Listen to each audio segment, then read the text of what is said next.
मैंने अपना सफ़र अपने शहर कोयटा से शुरू किया और रखते सफ़र रावलपिंडी की तरफ बांधा। ये शहर वाकई देखने से ताल्लुक़ रखता है।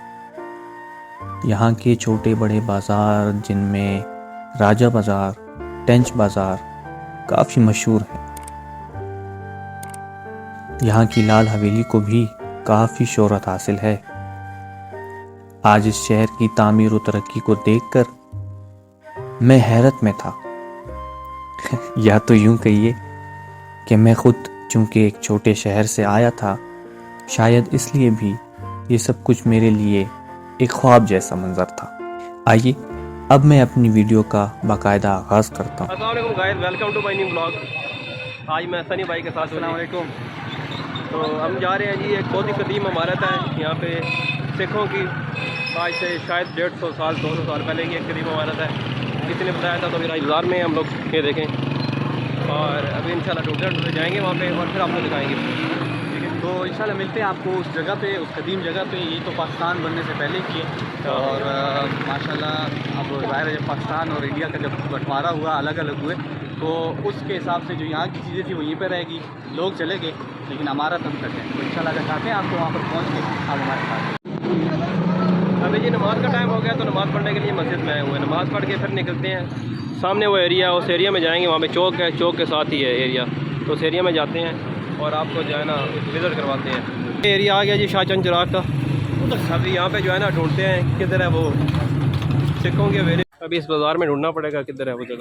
यहाँ पहुँचने के लिए मुझे अजीब व गरीब रास्तों से गुजरकर, जो मेरे लिए किसी तजर्बे और जुस्तजू से कम न था। ये पतली पतली गलियाँ हैं, पुरानी इमारतें हैं। अभी यहाँ पे जाते हैं। रास्ते की छोटी और बारीक तंग गलियों के पेचो खम से गुजरते हुए मैं यहाँ तक पहुँचा था। अभी हम लोग रास्ते में हैं, जा रहे हैं और मेरे पीछे आप लोग देख सकते हैं कितनी पुरानी पुरानी इमारतें हैं और जिसकी वजह से हम लोग जो है यहाँ पर, मैं तो बिल्कुल बहुत एक्साइटेड हूँ। यहाँ पर इमारतें आप लोग देखिए, इमारतों की जो है कंडीशन जो है ना वही बता रही है इनकी अब कहानी कि वो कितनी पुरानी है। और ये जो कदीम जो जगहें होती हैं ना वो इसी तरह होती है। ये भी एक तरह से देखा जाए कि ये सरमाया है हमारा, और इसकी हिफाजत करना भी एक तरह से हमारा फ़र्ज़ुल ऐन होना चाहिए, क्योंकि ये जो चीज़ें हैं ये हमारी जो पुरानी यादें उनको ताज़ा रखती हैं। आप देखें, एक बिल्कुल ऐसी जगह है कि मैं तो बिल्कुल हैरान हूँ इस जगह पे आकर, इन जगह को देख के।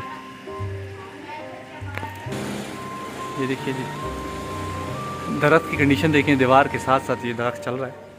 और देखा जाए तो ये देखें, इसकी इमारत खुद बता रही कितनी छोटे छोटे जो ये ब्लॉक्स हैं। ये देखिए, उस तरफ हमने जाना है, ये उस तरफ हम जाएंगे तो वहाँ पर जो है वो जो पुरानी हवेली जो है वो आ जाएगी। पता नहीं लगता कौन सी इमारत हमने जाना है, लेकिन हम ढूंढते हैं, पूछते हैं। फाइनली हम उस जगह पे पहुँच चुके हैं यहाँ पे। ये कदीम हवेली है, ये वाली हवेली है यहाँ पे। इस पुरानी और खस्ता हाल इमारत को रईस रावलपिंडी राय बहादुर सुजान सिंह से मंसूब किया जाता है।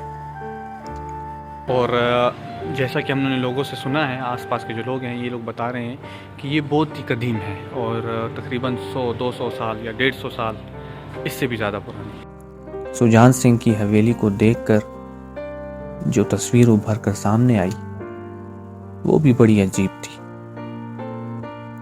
जिसमें दुख और हैरत के असरात भी नुमाया थे।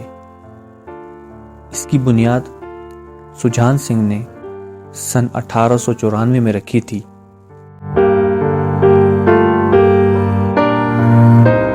इमारत की तरीन और आराइश देखने से ताल्लुक़ रखती थी, लेकिन वक्त की सितम ज़रीफ़ी और इसकी देखभाल न होने की वजह से इसकी खूबसूरती को अंदर ही अंदर खाता चला गया। और आज ये इमारत अपनी खूबसूरती पर आंसू बहा रही है, क्योंकि ये इमारत आज एक खंडर का सा मंजर पेश कर रही है। सुजान सिंह उस दौर के एक बहुत बड़े सरकारी कॉन्ट्रैक्टर थे और उनकी ज़ेर निगरानी शहर की छोटी बड़ी इमारतों का काम जारी सारी था। वो अपने काम में कमाल का फन रखते थे और तामीराती कामों की वजह से शहर भर में मशहूर और मारूफ आर्किटेक्ट समझे जाते थे। सनी भाई कैसा लगा आपको यहाँ पे? भाई मैं तो बड़ा एक्साइटेड हूँ, मेरे पास अल्फाज नहीं है कि क्या क्या बोलूँ। लाहौर में भी टूर होना चाहिए, होना चाहिए बिल्कुल। एक लाहौर की भी कदीमी इमारतें जाएंगे दिखाएंगे आपको आपको। वहाँ पर भी, लेकिन ये कि फ़िलहाल यहाँ पर यहाँ का बड़ा एक्साइटेड हूँ, समझ नहीं आ रहा मैं क्या बोलूँ इस बारे में। लेकिन यहाँ के जो इंतज़ामिया हैं इनसे हमने बड़ा रिक्वेस्ट की कि हमें अंदर जाने दें, लेकिन उन्होंने कहा कि आपको हमारी जो गवर्नमेंट है उससे इजाज़त लेनी पड़ेगी। वैसे है तो ऐसे जाना अलाउ नहीं है वहाँ पे। वैसे अंदर तो कुछ भी नहीं है, ज़ाहिर है एक तरह से देखा जाए पुरानी होगी बहुत, खंडर बनी हुई है। हाँ उन्होंने कहा अगर आप जाएंगे भी तो अंदर कैमरे लगे हुए हैं, लेकिन आपको शूट कीजिए, शूट नहीं करने। हाँ, वीडियो नहीं बनाने दे सकते हो। बहरहाल अब हमने अपनी तरफ से तो ले आए यहाँ तक, और बाहर से आप लोग सारा जो आज भी इसके बारे में कुछ और भी इन्फॉर्मेशन मिलती है तो हम आपको बता दें। सुजान सिंह की हवेली के करीब जाकर पता चला कि इस इमारत को बंद कर दिया गया है, क्योंकि इस इमारत की खस्ता हाली इस कदर बढ़ गई थी कि अंदर की दूसरी मंजिल के छत किसी भी वक्त गिर सकते थे। वैसे भी बाहर से ही इमारत की अंदर की खस्ता हाली नुमाया थी, जिसे देखकर दिल बहुत अफसुर्दा हुआ और ये ख्याल दिल को और भी परेशान करता चला जा रहा था कि वाकई ये वो हवेली है जिसे कभी सुजान सिंह ने इतने अरमानों से बनाया था।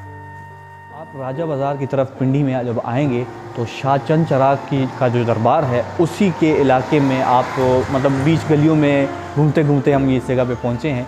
तो इस हवेली को देखकर ये हवेली ख़ुद जो है बता रही है अपनी कहानी कि ये कितनी पुरानी हवेली है। और आप आए इनको मैं दिखाता हूँ कि ये जगह जो है इसका दरवाज़ा आप देख लें कि ये काम जो है ये उसी दौर की एक मतलब एक तरह से देखा जाए आर्किटेक्चर था। ये उसी दौर का एक इंजीनियरिंग वर्क हुआ हुआ इस पर कि आप देख लें कि इस पर जिस तरह से काम चल रहा है। और यहाँ पर जो ये एक तरह देखा जाए एक मुजस्मे बनाए हुए इन्होंने, तो ये जो है काफ़ी पुराना जो एक हिसाब जो ये बता रही है कि मैं फिर आपसे ये कहता हूँ कि जितनी हमारी पुरानी चीज़ें हैं पाकिस्तान बनने से पहले, ज़ाहिर है तब पाकिस्तान और भारत जो है वो साथ थे, लेकिन ये एक तरह से यादगार हैं। हमें चाहिए कि हम इन यादगार को भी इनको जो है संभाल के रखें, इनकी जो है देखभाल करें। ज़ाहिर है ये इमारत है, अगर आप इनकी देखभाल नहीं करेंगे तो ये खंडर बन जाएगा। तो हमें चाहिए कि इस जो इमारत हैं या जो भी हमारी पुरानी यादें इनको हम ताज़ा रखें। आइए इस इमारत के बारे में सजाद अज़हर साहब से मज़ीद मालूमात हासिल करते हैं। हमें मिले सजाद अज़हर साहब, यहाँ के जो जिनको इनके बारे में काफ़ी इन्फॉर्मेशन है और इनकी एक बाकायदा एक किताब है जिनमें इन्होंने इसके बारे में तमाम जो है ज़िक्र वो किया है। तो आइए इनसे पूछते हैं कि ये इमारत के बारे में क्या इन्फॉर्मेशन हमें देते हैं। सर बहुत शुक्रिया सर।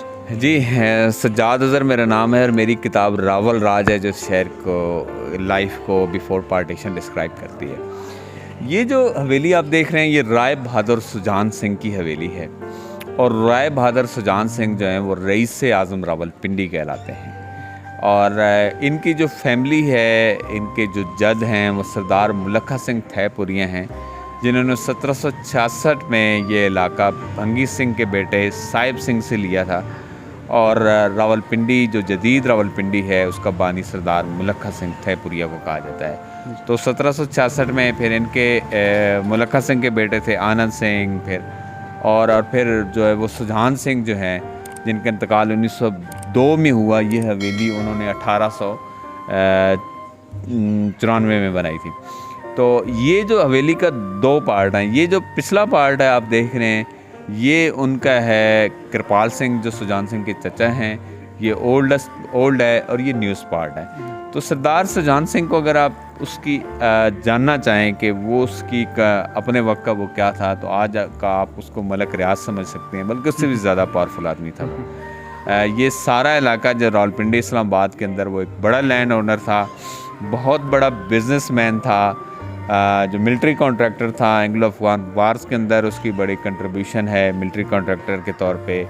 ये जो रेलवे लाइन बिछी हुई हैं ये सारे कॉन्ट्रैक्ट उसके पास थे, बड़े बड़े पुल, इमारतें, उसने यहाँ पे लाइब्रेरियाँ बनवाई, सराएँ बनवाई, सिनेमाज बनवाए, थिएटर बनवाए और वेलफेयर के बहुत काम किए। तो एक बड़ी अमेजिंग पर्सनैलिटी है सरदार सुजान सिंह।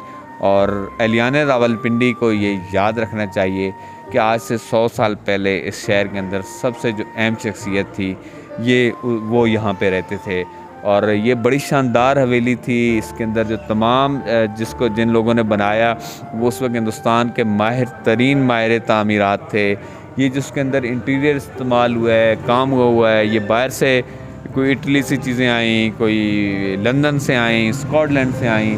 तो उस शहर का जो बेस्ट मटेरियल था वो इस हवेली के अंदर इस्तेमाल हुआ हुआ। सर एक चीज़ मैं आपको ये ऐड करवाना चाहता हूँ कि हमारी जितनी पुरानी यादगार है, हमें चाहिए कि इसको थोड़ा इसकी केयर करनी चाहिए, क्योंकि अब ये देखा जाए कि खंडर बनते जा रहे हैं। देखें, विरसे को याद रखेंगे वो कौमें महफूज बनाती हैं जिनकी शनाख्त अपनी धरती से होती है। और जब आप धरती की शनाख्त अपनी खो देते हैं तो बेसिकली आप जो है वो आइडेंटिटी क्राइसिस के अंदर चले जाते हैं, जिसके अंदर हमारी कौम इस वक्त पूरी घूम रही है। तो ये जो तारीख़ है ना, और ये जो आइडेंटिटी है, ये इसको महफूज करना हुकूमतों के लिए इतना ही ज़रूरी है जितना सरहदों को महफूज करना है। तो इसके लिए जो जितना भी पाकिस्तान का, ना सिर्फ सुजान सिंह है बल्कि जितना भी सकाफ़ती विरसा है, हमारा हेरिटेज है, उसको अहम करना, उसको महफूज करना, उसके बारे में निसाब के अंदर मज़ामीन होना, लोगों को बताना, ये रियासत की ज़िम्मेदारी होनी चाहिए ताकि लोग अपने माजी पे फ़ख्र कर सकें। अच्छा सर, अभी मैंने यहाँ से पूछा तो ये कह रहे हैं कि अभी गवर्नमेंट के अंडर आ गई है तो आप बग़ैर इजाज़त अंदर नहीं जा सकते। ये गवर्नमेंट, असल में इसका मसला ये है कि मखदूश है और इतनी ज़्यादा मखदूश है कि ये कहीं गिर सकती है। तो इस वजह से ये नेशनल कॉलेज ऑफ आर्ट्स को दी गई थी, प्रिजर्वेशन के लिए दी गई थी। लेकिन जब भी हम नेशनल कॉलेज ऑफ आर्ट्स के पास जाते हैं तो कहते हैं हमारे पास में दे तो दी गई है इसकी चाबी, लेकिन हमें फ़ंड्स नहीं दिए गए।